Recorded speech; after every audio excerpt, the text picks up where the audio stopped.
30வது திவ்யதேசம் மணிமாட கோவில்.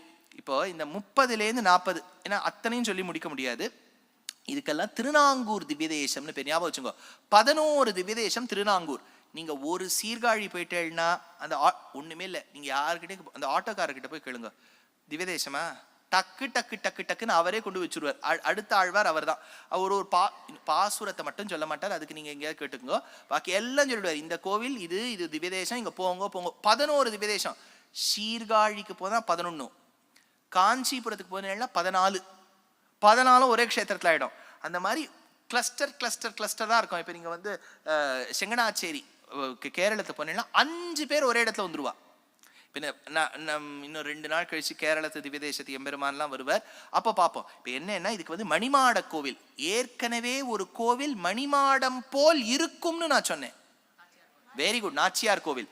இந்த திவ்யதேசத்துக்கே மணிமாட கோவில்னு பேரு. இங்க பெருமாள் வீற்றிருந்த திருக்கோலம், சூரியனுடைய கிரணங்கள் நேர பெருமாளுடைய சக்கரத்துல படக்கூடிய ஒரு கோவில் மணிமாட கோவில்.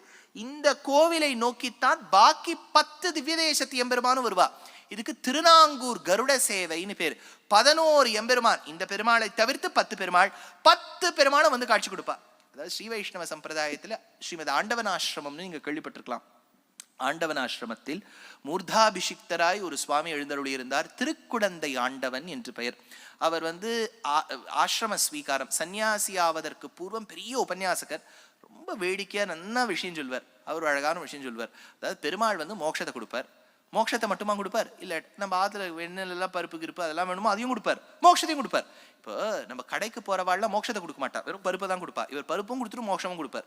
ஆனால் பெருமாள் கிட்ட எதை கேட்கறது? பருப்பை கேட்க வேண்டாம், ஏன்னா அதுதான் நமக்கு காஸ்கோலையும் சாம்ஸ் கிளப்லையும் அதெல்லாம் கிடைச்சுடுறது. பருப்பு அவர்கிட்ட கேட்க வேண்டாம், மோட்சத்தை தான் கேட்கணும்.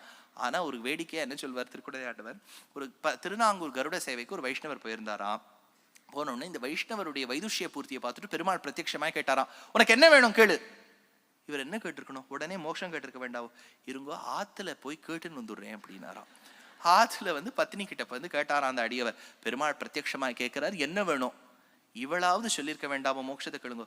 இல்ல, போன வாரம் தொடப்பம் வாங்கினேன், அது கொஞ்சம் சரியா வேலை பார்க்கல, இன்னொரு தொடப்பம் கொடுன்னு போய் கேளுனாராம். இவர் வந்தாராம். அந்த உடனே பெருமாளை பார்த்து கேட்டாராம், பெருமாளே நீ இன்னொரு தொடப்பம் கொடுப்பீரான்னு. கொடுத்துடுறேன்னு சொல்லிட்டு தலையில அடிச்சுட்டாராம் பெருமாள்.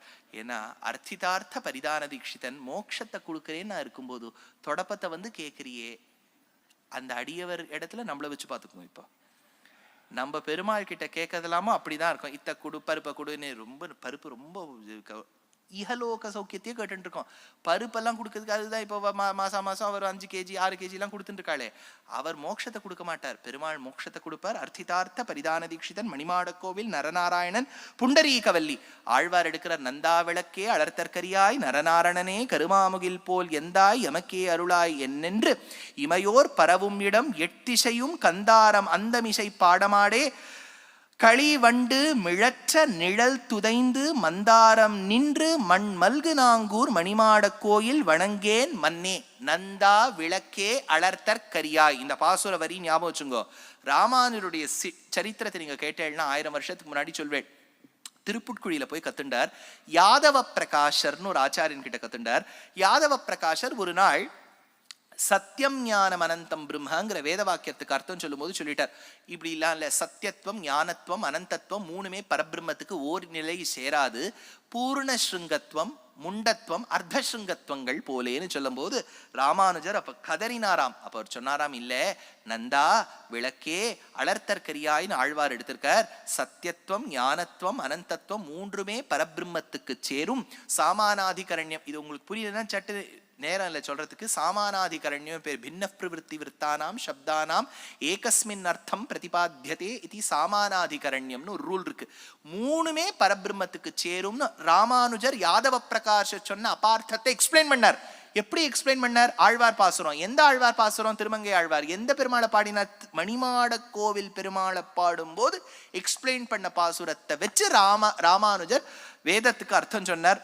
பிரம்மஹத்யா பாபம் நீங்க வேண்டும். ஏன்னா சிவபெருமான் வந்து பிரம்மாவின் கபாலம் கையில ஒட்டின்னு இருக்கு. திருக்கண்டியூர் பிக்ஷாண்டார் கோவில் இங்கெல்லாம் பறிச்சுடுத்தோ, ஆனாலும் இன்னும் அவருக்கு துக்கம். அந்த பாபம் நம்மளை வந்து தீண்டு விடுத்தே. பதியும் பத்னியுமாக தாங்கள் ஏகாதச ருத்ரர்கள்னு பேர். சிவபெருமான் 11 ருத்ரமூர்த்திகளாக காட்சி கொடுப்பார். 11 ருத்ரமூர்த்திகளாக சிவபெருமான் வர 11 ருத்ரர்களுக்கும் அருள் புரிய வேண்டும் என்பதற்காக பெருமாள் திருநாங்கூர்ல 11 திவ்ய தேசங்களாக காட்சி கொடுத்த இடம். அதுல 30வது பார்த்திருக்கோம் மணிமாட கோவில். இன்னும் 10 இருக்கு, கரெக்டா? சோழ நாட்டுல இன்னும் 10. அப்ப அந்த 10 நாளைக்கு அதை தவிர்த்து நடுநாட்டு திவ்யதேசம் என்னென்ன? திருவஹீந்திரபுரம் தேவநாதன் எம்பெருமான் ஹயக்ரீவர். இப்போ போர்டு எக்ஸாம் வந்துடுத்துனா அந்த பெருமாள் தான் நமக்கு எழுதணும், ஏன்னா நம்ம குழந்தை படிக்காது. அதனால திருவஹீந்திரபுரம், திருக்கோவலூர் ஆயிடுதா. இப்போ 10 சோழநாடு, 2 நடுநாடு. அதை விட்டு அதெல்லாம் முடிச்சுட்டு நாளைய தினம் சொல்ல வேண்டிய ஊர் திருக்கோஷ்டியூர், திருமாலிருஞ்சோலை, அப்படியே நம்ம சிவகாசி பட்டாசு வெடிக்க ஆரம்பிச்சிருவோம். திருத்தன்கால் என்கின்ற க்ஷேத்திரம், திருப்புல்லானி சேது ஸ்நானம் நாளைக்கு சொல்ல போறேன். அப்புறம் ஜிகர்தண்டா மதுரை பக்கம் வந்துட வேண்டியதுதான். அங்க திருக்கோடல், திருமாலிருஞ்சோலை, ஸ்ரீவில்லிபுத்தூர், இத்தனை திவ்யதேசங்கள். நாளைக்கு ஆண்டாள் வந்துருவோம். ஏன்னா நாளைக்கு ஆண்டாள் வந்து முடிச்சாதான் நாளை, ஏன்னா அதுக்கும் அடுத்த நாள் நான் நவத்திருப்பதி திருநெல்வேலி பக்கம் போனோம். திருநெல்வேலியிலேருந்து நான் அப்புறம் தொண்டை நாடு வந்துருவேன், இந்த பக்கம் வந்துருவேன். அப்புறம் நம்ம இங்கே திருவல்லிக்கேணி ரொம்ப இம்பார்ட்டன்ட் கான்ஸ்டிடியூன்சி, அங்கே வந்துருவேன். அதை முடிச்சுட்டு அப்படி ஒரு திவ்யதேசமா பார்த்துன்னு வருவோம்.